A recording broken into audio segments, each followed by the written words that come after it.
नमस्कार, मैं हूं नीलू। तो जिस तरह से बातचीत कहा जा रहा था कि अमेरिका और ईरान के बीच में होगी, वो बातचीत अब हो चुकी है। और इस बातचीत को लेकर जो मध्यस्थता की वो ओमान ने की। हालांकि देखिए, ट्रंप कह रहे थे कि किसी तरह की कोई मध्यस्थता नहीं होगी, लेकिन ईरान ने कहा था कि बिना मध्यस्थता के मेरे यानी कि ईरान और अमेरिका के बीच में कोई बातचीत नहीं होगी। अब ऐसे में मध्यस्थता ओमान ने की और इस बातचीत से क्या बातें निकलकर सामने आई है, किस तरह से बातचीत हुई है, बातचीत करने के लिए मयंक मेरे साथ जुड़ गए हैं। मयंक, जिस तरह से अमेरिका और ईरान के बीच में बातचीत हुई, मध्यस्थता ओमान ने की, इस बातचीत को हम किस तरीके से देखें? देखिए, ईरान और अमेरिका के बीच ओमान में जो बातचीत हुई न्यूक्लियर डील को लेकर, इस पे पूरी दुनिया की नज़रें थी और पहले दौर की बातचीत पूरी हो गई है। अब देखिए, इस बातचीत के बाद इंटरनेशनल मीडिया में या जो एक्सपर्ट्स हैं उनके बीच में जो चर्चाएं हैं, इनमें 5 बड़ी बातें निकल के सामने आ रही हैं। या अगर दूसरे शब्दों में हम कहें या मैं सीधा कहना चाहूँ तो ये ईरान की 5 बड़ी जीत है। इसको ईरान की 5 बड़ी डिप्लोमेटिक जीत बताया जा रहा है। हम एक-एक करके बात करते हैं। देखिए, पहली बात, ईरान शुरू से ये कह रहा था कि हम सीधी बात अमेरिका से नहीं करेंगे और बिल्कुल वैसा ही हुआ। जो मुलाकात ओमान में हुई, उसमें इस मुलाकात में बैठक में देखिए अमेरिका की तरफ से स्टीव विटकॉफ शामिल थे, जो कि ट्रंप के एनवॉय हैं। साथ में अब्बास अराक्ची थे, ईरान के जो विदेश मंत्री हैं, और ओमान के विदेश मंत्री बद्र बिन हमाद।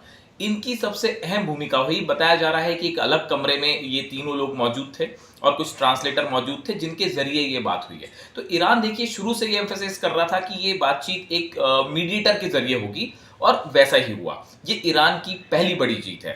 दूसरी बड़ी जीत देखिए, लगातार ट्रंप एडमिनिस्ट्रेशन की तरफ से धमकियां आ रही थी कि अगर ईरान इस डील के लिए तैयार नहीं होता है या डील नहीं होती है तो हम ईरान पे हमला कर देंगे, ईरान पे ऐसा हमला होगा कि हमेशा याद रहेगा। लेकिन इस बातचीत के दौरान किसी भी इस तरह की धमकी या प्रेशर का इस्तेमाल नहीं किया गया। देखिए, ईरान की तरफ से ये भी कहा गया है और अमेरिका की तरफ से भी बात सामने आई है कि बेहद शांतिपूर्ण माहौल में ये बात हुई। ईरान के ऊपर किसी भी तरह की धमकी या हमले की बात इस टॉक्स में नहीं हुई है। ये ईरान की दूसरी बड़ी जीत है। तीसरी बड़ी जीत, इस डील में ईरान किसी भी तरह के दबाव में नहीं आया है। इस चर्चा के दौरान आप देखिए, मीडिएटर के थ्रू बात हुई है, रिस्पेक्टफुल माहौल में बात हुई है। ईरान के ऊपर बड़ा प्रेशर था पिछले 1 महीने से, लेकिन हमने आपको पहले भी बताया कि पूरे रमजान के पीरियड में जिस तरह से ईरान ने अपनी पावर का स्ट्रेंथ शो करी, चाहे मिलिट्री हो, चाहे एयर फाइटर्स प्लेन्स हो, मिसाइल्स हो, सब के सब उन्होंने सबका इस्तेमाल करते हुए उन्होंने एक संदेश दिया कि हम किसी के सामने झुकेंगे नहीं।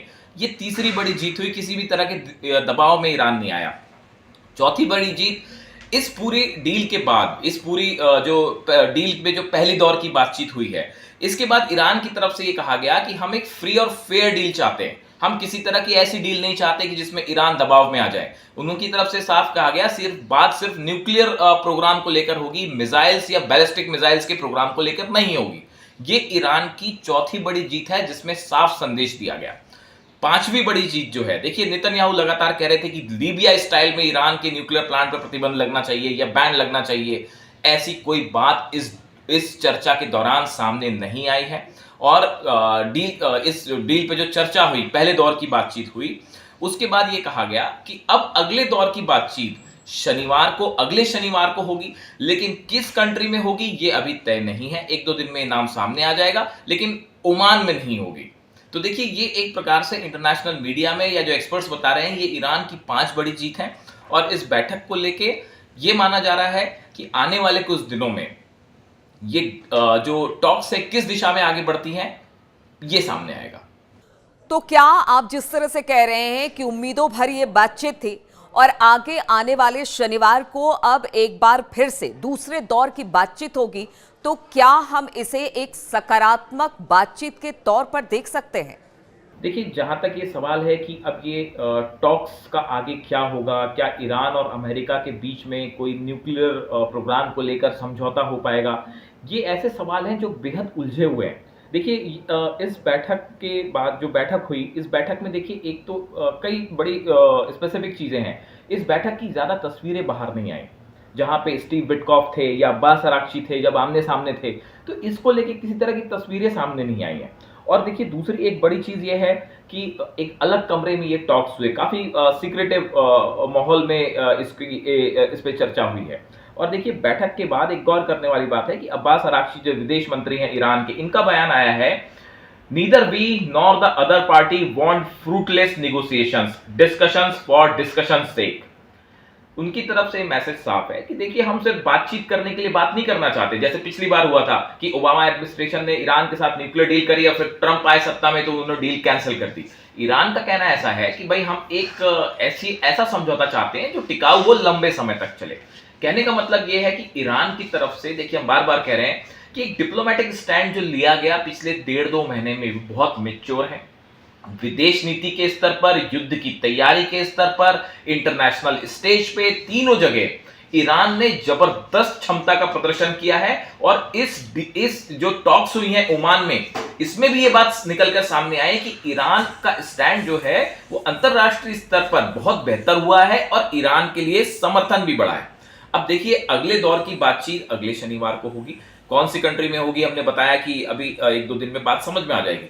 लेकिन देखिए एक दो बातें हैं कि इस पहले दौर की बातचीत के बाद ईरान के ऊपर किसी तरह का जो एक दबाव बनाने की कोशिश हो रही थी नेतन्याहू के, अमेरिका के द्वारा, वो तो हवा हो गई। ईरान ने मैसेज दे दिया कि भाई हम किसी के दबाव में। अब दूसरी चीज यहां से ये भी बात साफ रखनी पड़ेगी कि किसी भी तरह की दबाव में आने के बाद ईरान को किसी तरह का दबाव डाल के कोई जबरदस्ती कोई डील नहीं करवाई जा सकती। ये एक बात ऐसी है जो इस पूरे न्यूक्लियर प्रोग्राम को लेकर कोई डील होती है उसका भविष्य तय करेगी। देखिए क्या डील होगी, नहीं होगी, कितने वक्त में होगी, ये आने वाला वक्त बताएगा। लेकिन एक स्टैंड साफ है कि ना तो खामेनेई किसी के दबाव में है, ना ईरान दबाव में है, और एक फ्री और फेयर डील होगी। यही ईरान को मंजूर होगा, यही पुतिन को भी मंजूर होगा और यही शायद चीन को भी मंजूर होगा। हम बार बार कह रहे हैं चीन और रूस का समर्थन लगातार ईरान के साथ है, जो इस डील की दशा और दिशा तय करेगा। तो देखिए बातचीत हुई है और बातचीत के बाद कहा यह जा रहा है कि ये बातचीत सकारात्मक हुई है। हालांकि अगले शनिवार को एक बार फिर से ईरान और अमेरिका साथ में बैठेंगे, मध्यस्थता ओमान की तरफ से होगी, लेकिन किस देश में होगी, कहां होगी, इस बात की अब तक जानकारी नहीं दी गई है। अब देखना होगा क्या ये जो बातचीत है वो कुछ सकारात्मक तरीके से आगे बढ़ेगी। इस पर लगातार हमारी नजर बनी रहेगी।